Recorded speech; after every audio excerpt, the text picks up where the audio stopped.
Die haben unter anderem das uneheliche Kind aus Star Trek und Colorado. Und was das ist, das gucken wir uns heute an. Happy Valley Wuhan. Darüber möchte ich heute mit euch sprechen. Und ein Freizeitpark in einer Stadt, die auf jeden Fall berühmt-berüchtigt inzwischen sein dürfte. Und das Ganze ist ein Freizeitpark von der OCT Group. Die haben laut der Rollercoaster Database 20 Freizeitparks. Da sind 3 aber von auch SBNO, also die stehen, werden aber nicht betrieben. Laut Wikipedia haben die 12 Freizeitparks, also das kommt auch nicht hin mit der Differenz. Und die OCT Group ist einfach ein gigantisch großer und wenn nicht sogar der größte chinesische Freizeitparkbetreiberkette und ist, glaube ich, sogar die drittgrößten Freizeitparkbetreiber der Welt. OCT ist aber kein privates Unternehmen, sondern ist ein staatliches Unternehmen und ist die Overseas Chinese Town Enterprises Company. Und die haben verschiedenste Freizeitparks. Es gibt nicht so viel andere Informationen, mit denen ich euch jetzt hier erstmal vergnügen kann. Ich weiß es nicht.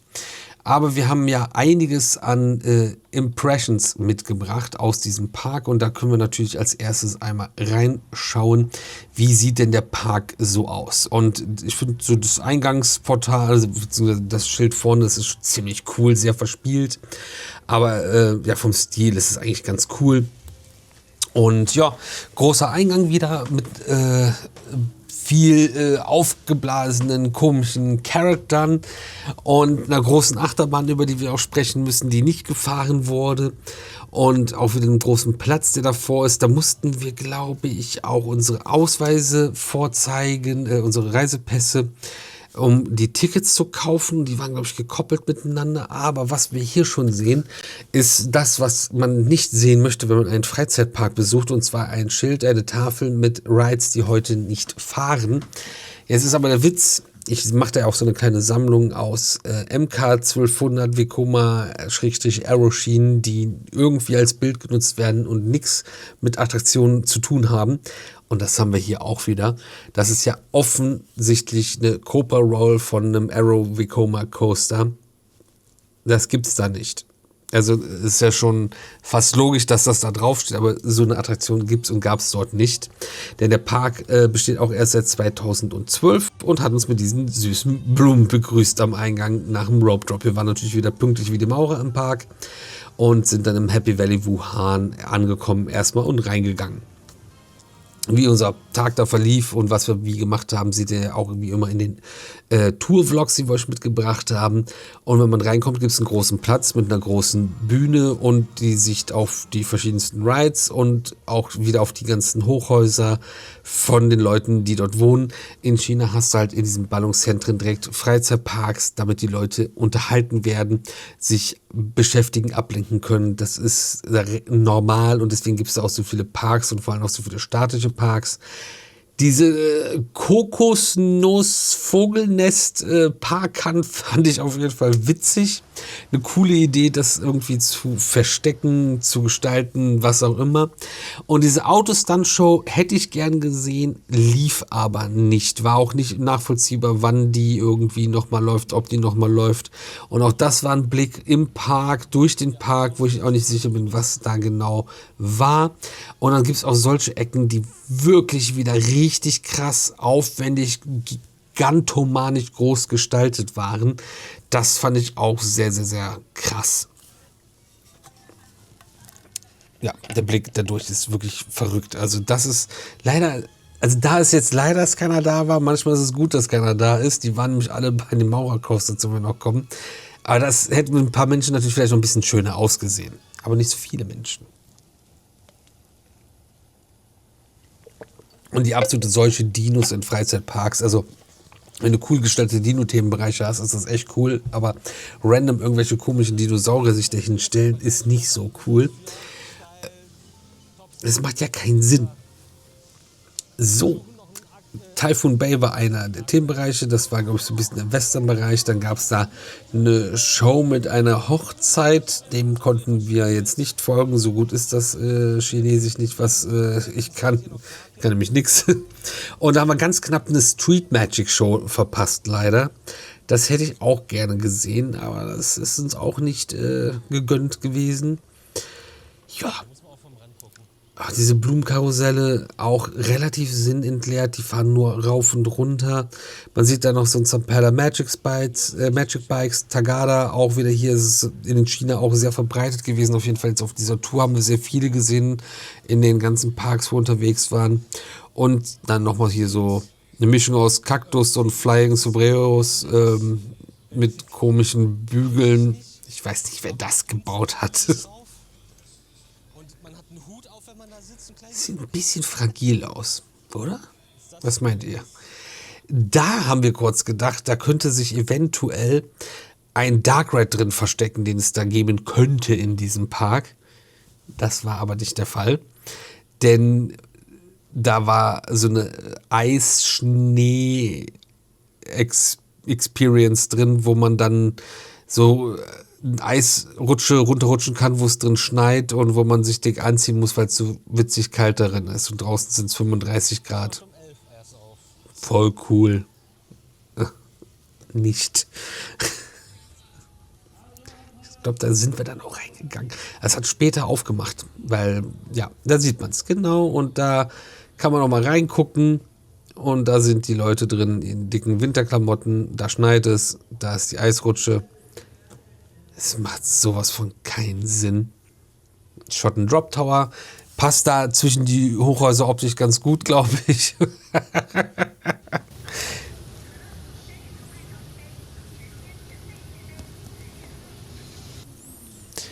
Dann nochmal so einen kleinen Drop Tower, der sieht auch so ein bisschen aus wie von ABC, aber ich weiß es nicht. Das könnte so in die Richtung gehen.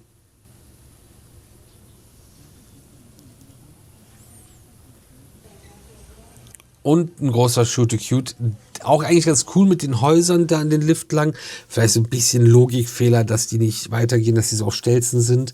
Aber andererseits ist das schon, wenn es noch ein bisschen zuwächst, dann siehst du es auch nicht mehr. Was da leider schade war, ist keiner damit gefahren und es kam kein Boot mal vorbei, wenn wir in der Nähe waren. Das große Boot war auch wieder ein Walkthrough.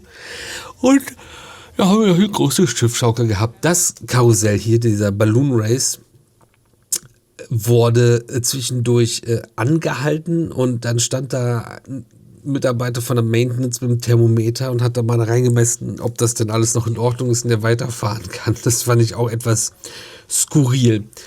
So, und dann Flying Carousel, das sieht auch eigentlich ganz cool aus. Das ist in so einem maritimen Themenbereich, wo es dann auch dieses Karussell da, diese Berg- und Talbahn gab. Dann gibt es da auch wieder ein Flying Theater. Haben wir ganz knapp die Vorstellung verpasst, hätten eine Viertelstunde warten müssen, haben wir ausgesetzt. Aber auch cool, neben dieser unfassbar coolen Krabbe, ist das Wasserkarussell hier. Ich weiß nicht, ob es das Zira Sunkit in Nohege ist oder ein China-Nachbau. Aber es sieht auf jeden Fall noch original aus und dann ist es eins von den ersten 3. Das ist ja auch übergreifend mehr oder weniger das Gleiche am Ende des Tages. Aber ist ganz cool. Nett. Also der Ride an sich ist richtig cool. Gestaltung ist ganz nett hier. In dem Bereich, die Sachen sahen sonst ein bisschen cooler aus als das. Von daher ist es ganz nett. Und das Rafting haben wir auch nicht gemacht, weil man sieht das Plastikmassaker, was man so kennt. Und ich weiß nicht, wie nass das gewesen ist. Das muss auch nicht sein. Aber es sah ganz interessant aus auf jeden Fall. Ja, dann Wellenflug haben wir auch noch. Und das hat man schon mal gesehen, wenn man schon mal im Wiener Prater war. Da war noch die Maintenance dran, man sieht noch die Leiter dran stehen, aber es fuhr auch. Nicht mit uns, das tue ich mir nicht an, vor allem nicht so ein Fahrprogramm und dann in China, Alter. Die sind super empfindlich, super kurze PC-Fahrprogramme und dann so ein Ride mit so einem Fahrprogramm. Was ist das schon wieder? Wer Bock hat, gerne viel Spaß, aber ja. Sehe ich nicht. Alter, das ist echt krass. Herrschaftszeiten, ey, das hört auch nicht mehr auf. Also es ist schon sehr lange, sehr viel, sehr über Kopf, finde ich. Ja gut, jetzt hört er jetzt langsam wieder auf. Ne?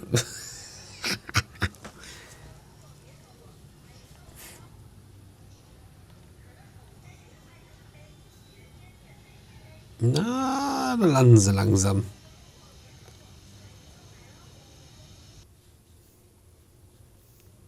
So, ja, die Schiffsschaukel nochmal aus ein paar anderen Perspektiven. Müsste, glaube ich, eine Jimmer Rides Schiffsschaukel gewesen sein, die dort steht. Ganz nett anzuschauen. Direkt im Wasser sieht das halt auch cool aus, ne? Ja, und da haben wir die Achterbahn, die nicht gefahren wurde. Stand auch vorher dran, dass der Coaster nicht fährt. Und war auch vorher klar, dass der Coaster nicht fährt. Und zwar ist das OCT Thrust SSC 1000. Natürlich heißt die Bahn so. Oder Speeding, man weiß es nicht. S&S Worldwide hat diese Achterbahn gebaut und 2014 wurde dieser Coaster eröffnet. 2 Jahre also nach Opening des ganzen Parks. Und das ist ein Air Launch Coaster. Also mit Luftdruck wird man abgeschossen. Das auf eine Höhe von 60 Metern mit einer darauf folgenden Abfahrt von 67,4 Metern. 133,6 km/h Spitzengeschwindigkeit. Also da ist wirklich richtig was los. 4,5 G wirken auf den Körper ein. Echt eine Krawallachterbahn. Und leider seit 2023 im Stillstand. Weil es in Happy Valley Shenzhen zu einem Unfall gekommen ist, aus Gründen von menschlichem Versagen bei einem Techniker, der da die Bremsschwerter falsch eingebaut hat. Es kam zu einem Rollback und der Zug ist durchgerollt und dann sind die mit 2 Zügen gefahren und die sind aufeinander gefahren. Es wurden Leute verletzt, nicht verletzt, doch verletzt, aber genau, nur die im Zug saßen, der am Fahren war. Der andere bei dem Unload war gerade zum Glück nicht besetzt, weil die ja immer so langsam sind. Und daraufhin hat man in China gesagt, okay, wir machen alle S&S Air Launch Coaster zu. Und das ist einer von denen, die deswegen geschlossen sind und nicht fuhren. Das war super ärgerlich, weil es ja auch ein vermeidbares Problem ist. Hier haben wir dann noch von Hus Park Attractions eine Giant Frisbee auf dem Dach von so einer Arcade Hall. Voll crazy. Sieht richtig cool aus, meiner Meinung nach. Und ja, macht sich ganz gut auf dem Dach. Auch crazy. Also wirklich, die Dinger stehen auch in jedem chinesischen Park.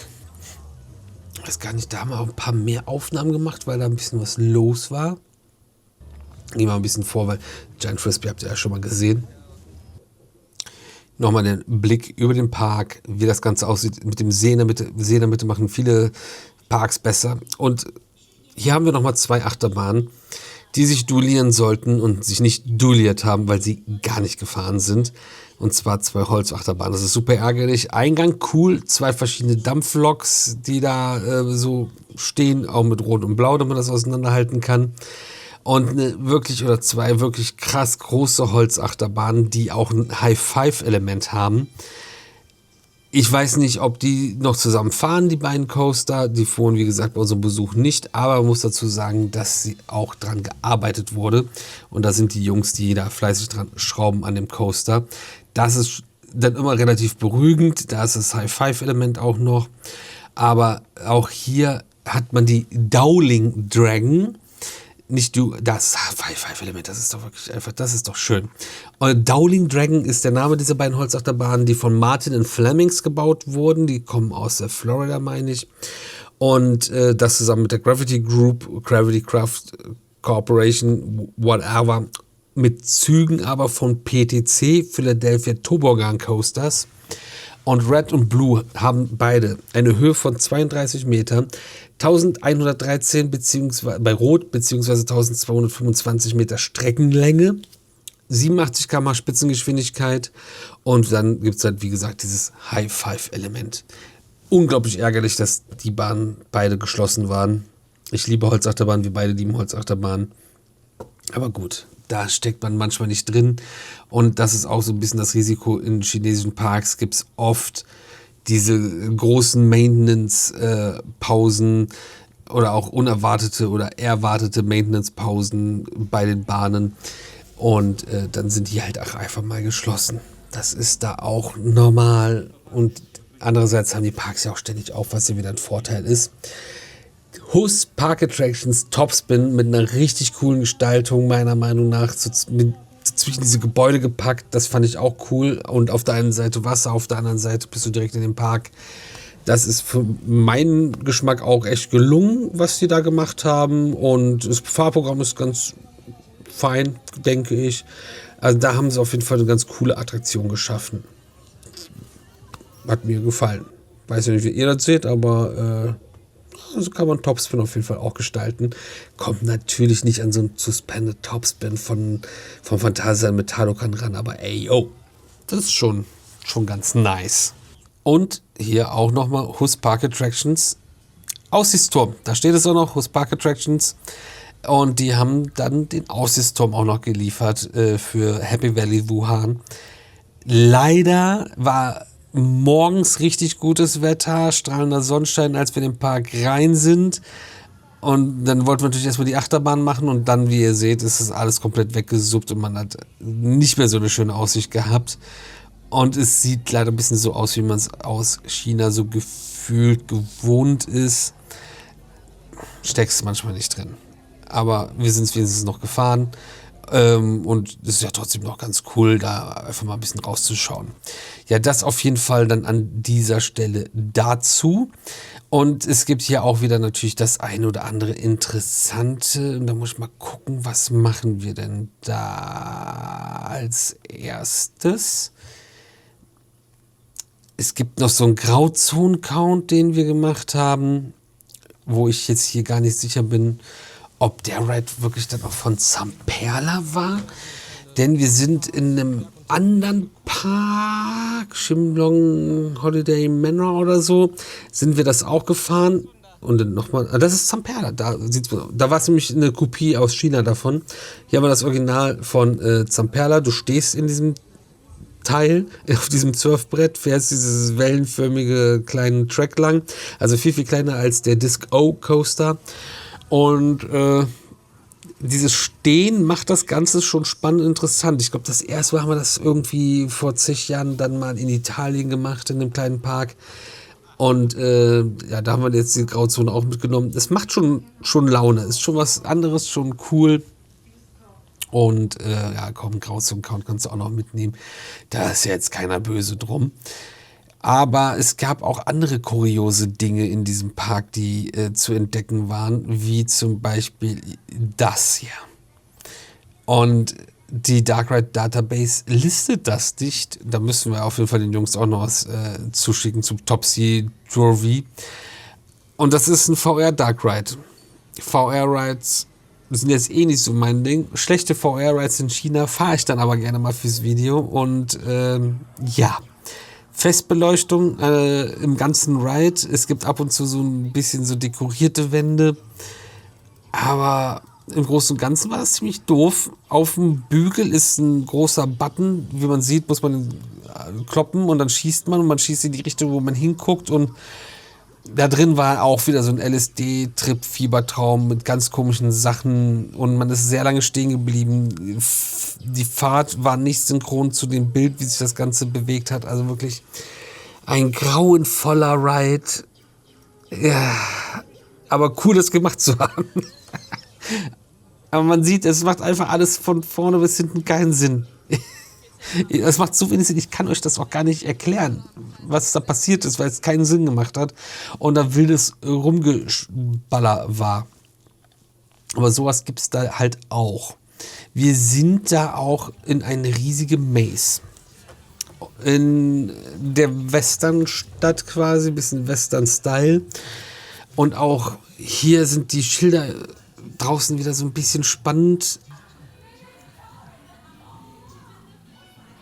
Naja, aber es sind Schilder. Und dann hast du halt einfach, das war sehr komisch, weil du kommst da rein und dann ist dann so ein so eine Bar. Und es ist nicht ganz klar, wo geht man wann, wie lang, wie funktioniert das. Auf der Kamera sieht man auch mehr, als man im echten Leben gesehen hat. Dann gibt es so ein Rad zum Nichtdrehen und da kommen die nächsten Leute rein. Und dann haben wir irgendwann auf dem Boden entdeckt, da sind so rote, diese Pfeile, die so gekringelt sind. Und die weisen einen dann den Weg. Und da geht es erstmal hier nach oben. Ich weiß gar nicht, wo hier noch irgendwelche Highlights mit drin waren. Ja, du sammelst dich in verschiedensten Räumen. Also ganz, ganz, ganz komisch. Da gab es dann auch noch Stühle zum Sitzen, wie in so einer Bar. Also ich weiß nicht, ob das mal was anderes war, ob das noch was anderes werden soll, ob man da noch irgendwelche anderen Sachen mitmacht. Ich weiß es nicht. Das ist echt schlimm. Aber auch da wieder cool, es gemacht zu haben. Aber Leute, ey. Da hängt das halbe Gesicht runter aus der Puppe. Hilfe. Was ist denn für ein Quatsch hier? Das war ja einfach. Hier so eine Show. Hier war mal eine Show, hier ist noch eine Show. Hier sind irgendwelche Figuren.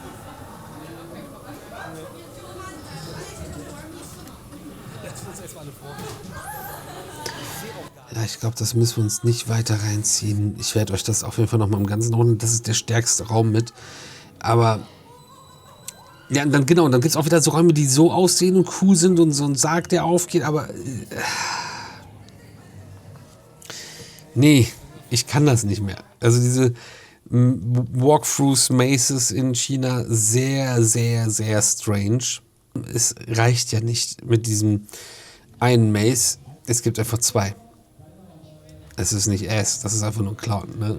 Und da gab es noch so eine Clowns-Zirkus-Maze mit Fahrgeschäften drin, alten Fahrgeschäften. Und das war doch auch da, genau hier, dieses Karussell, dieses Flugkarussell hat sich dann einfach in Bewegung gesetzt. Das kannst du doch nicht machen.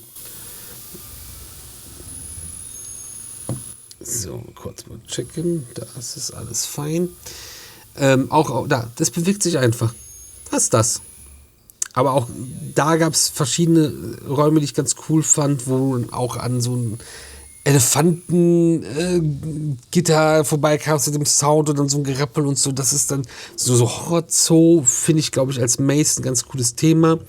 Und hier gab es dann auch einen Vortex-Tunnel. Der hat jetzt als Vortex-Tunnel nicht so gut funktioniert. Aber dafür hatte der das unfassbar heftigste Schwarzlicht, was ich je in meinem Leben erlebt habe. Ich glaube immer noch, dass wir einfach in einem Röntgengerät unterwegs waren. Weil das war so intens, wie man in den Aufnahmen hier gerade sieht. Das ist ja... Ich glaube nicht, dass das noch gesund ist. Ja, aber das war auf jeden Fall nochmal eine Steigerung und von der Gestaltung ganz cool. Aber auch hier hat wieder mal nicht das eine oder andere nicht funktioniert. Und das letzte Fünkchen Liebe zum Detail fehlt dann am Ende des Tages dann doch noch, um das irgendwie perfekt zu machen oder richtig gut zu machen. Es ist auch immer Meckern auf hohem Niveau, logischerweise. Aber wir waren natürlich auch zum Achterbahnfahren unter anderem da. Oder zwar unser Hauptgrund. Und auch da gibt es natürlich verschiedenste Bahnen, die auch gefahren wurden. Wir haben jetzt 2 Bahnen schon kennen oder 3, je nachdem, wie man das sehen will, die nicht gefahren sind. Aber hier haben wir mal eine kleine mitfahrend auf einer Bahn, die fuhr und LSM gelauncht wird. Und relativ kompakt, relativ überschaubar, aus deutscher Herstellung von Maurer Rides. Und ein X-Car, das ist ein Einzelfahrzeug mit 2 Personen nebeneinander, 3 Reihen hintereinander. Und ihr habt jetzt quasi auch schon fast die ganze Fahrt gesehen. Das ist aber echt cool, weil es ist eine kleine Bahn auf kleinem Footprint. Und hier geht es auch schon in die Schlussbremse. Man hat so einen Bügel, der so von der Seite kommt. Ihr kennt das von den X-Cars, finde ich super unangenehm. Und Crazy Scooter hatte an dem Tag für uns die längste Wartezeit, mit der wir da handeln mussten. Die Bahn hat 2013 eröffnet, also ein Jahr nach Eröffnung des Parks, ist 15 Meter hoch, also echt überschaubar und 316 Meter lang. Aber cool ist, man kann in der Warteschlange sitzen. Wir haben auch sehr lange gewartet, weil die auch nur mit diesem einen Fahrzeug unterwegs waren. LSM gelauncht von 0 auf 70 km/h in 2 Sekunden und das ist auf jeden Fall ordentlich, würde ich mal sagen. Und es gibt 2 Inversionen mit einem Immelmann und einer Hardline Roll. Außerdem gibt es eine 150 Grad Overbanked Curve bei der Bahn. Es gab auch mal ein zweites Fahrzeug, das war aber nicht im Einsatz bei unserem Besuch. Und zu den Bügeln kommen, glaube ich, auch hier wieder Gurte, die eingebaut haben, die eigentlich auch nicht nötig sind. Aber du hast eine Achterbahn, die passt auf einen Footprint von 50 mal 50 Meter und das ist echt super kompakt. Kannst du in einen Schuhkarton packen und so ähnlich kennt ihr das Ganze ja auch schon aus den Niederlanden, aus Drievliet. Die haben nämlich auch so einen Maurer XK, der LSM gelauncht ist und eigentlich mal für die Reise konzipiert war. Ich mag die Dinger nicht so, ich finde den Bügel total unangenehm, aber ja, ist halt so, ne? Es ist so, dass die sich gedacht haben, weißt du was, da stellen wir uns gleich noch so eine Bahn dahin. Und die haben wir hier mit Hidden Anaconda. Das ist aber ein Skyloop von Maurer Rides, wo aber das gleiche Fahrzeug bzw. 2 davon zum Einsatz kommen. Und diese Bahn steht auch im gleichen Park. Kennt ihr aus dem Skyline Park? Die haben ja auch so einen Skyloop. Das ist, glaube ich, auch heute noch die höchste Achterbahn in ganz Bayern. Hier 46,2 Meter hoch, 150 Meter lang, 105 km/h Spitzengeschwindigkeit. Aber da wirst du nicht abgeschossen, sondern fährst da einen Lift nach oben. Hier sieht man das Fahrzeug dann auch nochmal. Und ich würde gerne nochmal kurz zurück zu dem Fahrzeug auf der Seite. Das sind die von mir angesprochenen Bügel, die ich nicht so geil finde. Hier sieht man, glaube ich, sogar die Gurte. Und hier an den Kopfstützen sind nochmal so Lederschlaufen links und rechts. Da wird sich bitte dran festgehalten bei der Fahrt. Und natürlich wird sich auch hier warm gemacht, weil das ein Extreme Coaster ist. Und das gehört einfach dazu. Es ist super witzig, ne? Hier 2012 eröffnet. Skyloop habt ihr ja schon öfter mal gesehen. Das ist nichts Weltbewegendes, Außergewöhnliches. Anstrengend. Es ist anstrengend. Ich mag die Dinger nicht. Also, ich mag ja schon die X-Cars an sich nicht, aber auf den Teilen ist das Ganze noch viel, viel, viel schlimmer. Habt ihr aber auch ausführlich in unserem Vlog gesehen, die Fahrt da drauf. Und es gibt aber noch ein Highlight, ist sehr hochgegriffen bei diesem Coaster, den wir noch zum Schluss haben. Aber es ist halt was Besonderes, denn die Bahn heißt Star Trek. Ich muss schon wieder lachen. Aber die meinen das halt ernst. Und Star Trek haben wir hier. Und es ist blau-grau, ist ja ein bisschen spacig. Und jetzt, oh, die Schiene ist aber braun. Aber der Lift auch, ja, Space, Star Trek, Pfeile, Neonlichter, blau-grau, Space-Achterbahn. Warum auch immer die Schiene da jetzt braun ist. Zug ist auch so spacig, ne? Ist ja logisch. Passt ja alles zusammen. Würde man meinen. Als normal denkender Mensch. Nee, dann ist es jetzt doch ein Mindtrain. Weil wir kennen so Mindtrains, die haben wir ja schon mal gesehen.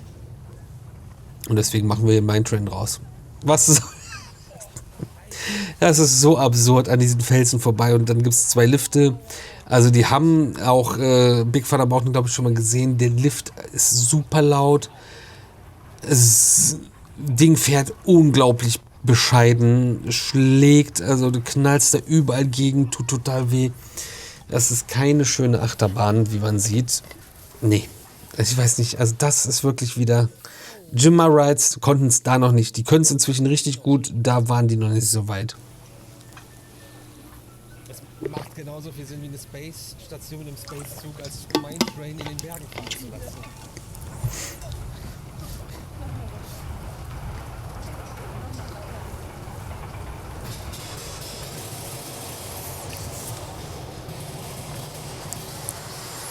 Man muss dazu sagen, die Bahn heißt aber auch erst seit kurzem Star Trek. Denn von 2012, wo die Bahn sowie der Park geöffnet hat, bis 2022, also die ersten 10 Jahre, war das noch Monte Carlo Racetrack. Und 2023 Interstellar Qinghang Mine Truck.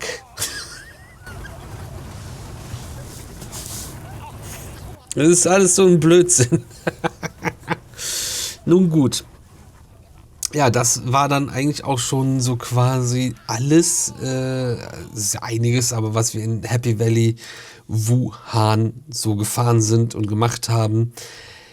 Crazy Park auf jeden Fall, aber ja, irgendwie auch, es fehlt so ein Mega-Highlight, was wahrscheinlich aber auch mit den beiden Holzachterbahnen da gewesen wäre, die halt gerade in Maintenance waren. Da steckst du manchmal nicht drin. Schade, aber trotzdem cool da gewesen zu sein und coole, verrückte Sachen sind wir da auf jeden Fall auch gefahren.